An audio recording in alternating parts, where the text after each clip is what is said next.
మూసీలో కాలుష్యం కంటే ఆయన మాటల్లో ఏందా విషయం ఎక్కువట. అధికారం పోయిన అహంకారం తగ్గలేదట. ఓ కొడుక, ఓ బిడ్డ, ఇదేందా? ఫార్ములా ఈ కార్ రేసు కేసుపై దర్యాప్తు కంటిన్యూ అవుతుంట. ఐఏఎస్ విచారణకు డిఓపిటి అనుమతి అవసరమట. ప్రొసీజర్ ఫాలో అవ్వాలన్నదే మా పాలసీ అట. కంపు గురించి మాట్లాడతాను అన్న. మా రేవంత్ అన్న ప్లీజే, నువ్వు కంపు గురించి మాట్లాడితే కంపుగా అనిపిస్తుంది నాకు. ఇగో మూసీలో కాలుష్యం కంచట ఆయన మాటల్లో విషయం ఎక్కువ ఉందట. రేవంత్ అన్న, నేను ఒక మాట్లాడుతాను. నేను నీ నోరు కంచే ఘోరంగా ఎవరన్నా మాట్లాడుతుండే చెప్పు. నీ కంచే ఘోరంగా బూతు తెచ్చాడు. నేను కూడా నెంబర్ 2 నెంబర్ 3 అవుతా. నీ తర్వాతనే ఉంటాను నువ్వు. అమ్ము అంత అదగా మనకు రావే. సో ఇప్పుడు రేవంత్ రెడ్డి కంటే బూతులు మాట్లాడాడు, రేవంత్ రెడ్డి కంటే విషయం చిమ్మేటోడు తెలంగాణ పైన, కేసీఆర్ పైన, రేవంత్ రెడ్డి కంటే ఎక్కువ 16 సార్లు ప్రతిపక్ష పార్టీల పైన, అధికార పార్టీ పైన ఎగిరేటోడు లేడు రేవంత్ అన్న. పని చేయవయ్యా అని ముఖ్యమంత్రిని చెప్తే పనికి మాలిన మాట తప్ప పని చేసింది ఏమీ లేదని ఈ సమాజం 2 సంవత్సరాలకి వెళ్ళి మొత్తుకుంటాందే. అన్న లోపల ఎలాంటి మార్పు లేదు, రాదు కూడా. మీడియాతో సిట్ చాట్ చేసినట్ట. ఇంకో వాళ్ళ పబ్బులకు తిప్పట్లేదు. ప్రపంచ దిగ్గజ ఫుట్బాల్ ప్లేయర్ మెస్సీ కార్యక్రమానికి తన మనవడిని తీసుకురావడంపై రేవంత్ రెడ్డి స్పందించండి. కేసీఆర్ పిల్లల్లాగా మేము పబ్బులకు తిప్పట్లేదు, నా మనవడిని ప్లేయర్ని చేయాలని ఉంది.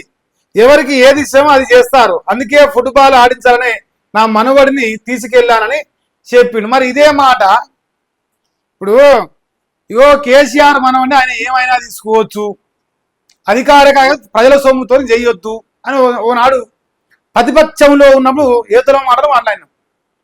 నీ మనవన్ని ఆట ఆడియాలంటే, నీ మనవన్ని ప్లేయర్ అంటే చేసుకో, మాకేం అభ్యంతరం లేదు. కానీ జనం సొమ్ము నీ మనవనికి ఏం హక్కు ఉన్నదని అడుగుతున్నావు. అంతే. నీ కొండలేడి తమ్ముని కొడుకు ఏం సంబంధం ఉన్నది, నీ మనవనికి ఏం సంబంధం ఉంది, వీళ్ళకి ఏం అర్హత ఉంది తెలంగాణ రాష్ట్ర సొమ్ము అప్పనంగా దొబ్బి తింటానికి అనేది అడుగుతున్నాం. నువ్వు ఆట ఆడిపోతాను మేము అంటలేము. నీ మనవాడు నీ కథ, నీ ఇష్టం. నీ ఆందాన్ని లేదా, నీ ఆందానికి వెళ్ళి ఆడు రియల్ ఎస్టేట్ బాగానే సంపాదించినావు కదా. కానీ తెలంగాణ ప్రజల సొమ్ము నీ మనవనికి ఏం హక్కుందని ఇదే మాట నువ్వు ఒకప్పుడు ఎందుకు మరి కేసీఆర్ మనవని విషయంలో మాట్లాడినావు? ఆ వీడియోలు చూపిస్తారా, రోజు చూపిస్తారు సోషల్ మీడియాలో, అది కూడా సమాధానం చెప్పాలి కదనే. అది చెప్పాడు అన్న. ఇంకో మెస్సీ ఈవెంట్తో రాష్ట్ర ప్రభుత్వానికి సంబంధం లేదని, ఇది పూర్తిగా ప్రైవేటు కార్యక్రమం క్లారిటీ ఇచ్చింది. చలో సంతోషం. ప్రైవేటు కార్యక్రమం ప్రభుత్వానికి సంబంధం లేదు. ప్రభుత్వ ఖజానాకి వెళ్ళి రూపాయి కూడా మెస్సీకి కానీ అక్కడ మీటింగ్ కానీ పోలేదని లెక్కలు బయటపెట్టు. శ్వేతపత్రం 100 కోట్లు ఖర్చు అయిందని ఈ రాష్ట్ర ప్రజలందరూ అంటారు. వాడు సంయుక్తనే కోట్లు దొరికిపోతాడు పక్క రాష్ట్రాలలో.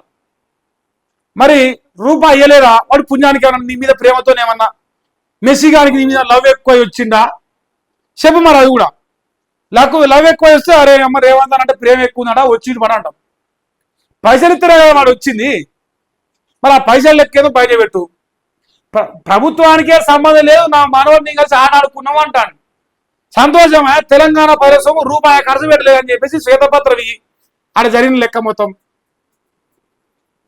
బుకాయింపు శతగాని మరిది అన్ని ఓకే. దీనిపైన స్పందించిన మొన్నగారు శబాష్ అది ఏం జరిగిందో వదిలేస్తాం. నీ స్వయాన సొంత అన్న తిరుపతి రెడ్డి అనేటువంటి ఎవడు ఈ రాష్ట్రానికి? ఏం సంబంధం, ఏం పదవి ఉన్నది, ఆయనకి ఎందుకు ప్రోటోకాల్ ఉన్నది చెప్పు, దానికి సమాధానం. దీన్ని చెప్పిన వాళ్ళ మునగాని లెక్క ఓకే పో వదిలేస్తాం. ఇది ఒకటి. నీ సొంత అన్నకి ఈ రాష్ట్ర ప్రజలకు ఏం సంబంధం, ఆయనకి ఎందుకు ప్రోటోకాల్ ఇవ్వాలి? కలెక్టర్ నమస్తే చెప్పాలని అనకు. ఓ సర్పంచ్ అన్నకు చేసినాడా మీ అన్న? సర్పంచ్ గతి లేనోనికి కలెక్టర్ వచ్చి నమస్తే చెప్పాలట. మరి దానికి కూడా సమాధానం చెప్పు. దాన్ని చెప్తే ఇంకింత సంతోషపడతా కదా మేము కూడా. దానికి చెప్పే దమ్ము లేదా? ఇక మెస్సీ ఈవెంట్ కు తాను గెస్ట్ గా మాత్రమే వెళ్ళానని చెప్పిండు. సింగరేణి యాజమాన్యం అడ్వర్టైజ్మెంట్ వచ్చి ఇచ్చింది, ఫుట్బాల్ ఆడించడానికి మాత్రమే మనవడితో వెళ్ళారని స్పష్టం చేసింది. ఇది సింగపూర్ అయిందే. సింగరేణి యాజమాన్యం అంట వాళ్ళ అకౌంట్కి వెళ్ళి వచ్చింది పైసలు, అందుకే చెప్తాను. సింగరేణి కాడ ఇది ఇరుగు పెడుతున్నావాడా, అవి ఉన్నాయా పైసలు? వాళ్ళకు బోనస్ ఏమో ఇస్తారు కదా పండుగకు, గణితానికే పైసలు లేవు వాళ్ళకు. సింగరేణి ఆడిందంట పాట, వాళ్ళకి అవసరం వచ్చినది. మెస్సిగాడు వచ్చి బొగ్గు తోగుతాడు, వాళ్ళు వచ్చి బొగ్గుగా బొగ్గు తోగుతాడా మెస్సిగాడు? వాళ్ళకి ఏం సంబంధం? వాళ్ళు ఎందుకు చేస్తారా? ఎన్ని సన్ను మాటలు, దమ్మున మాడలే. ఆ పనికి మాల సన్నాసుని 10 మంది తీసుకుంటువి, నా పార్టీ చెప్పలేక తప్పుతుంది. ఇది అంతే. ఆడ నిజాలు మాత్రం ఇది నిజమని నేను నమ్ముదాం. వాళ్ళంతా నేను జాయిన్ చేసుకుంటారా భయ అంటే మునగా లెక్క చూదు. ఇప్పుడు అన్ని పనికి మాలిన మాటలు. అసలు ఈ విషయం జనాలు తెలియదా? నువ్వు ఊకనే కవర్ చేయగానే అయిపోతున్నది.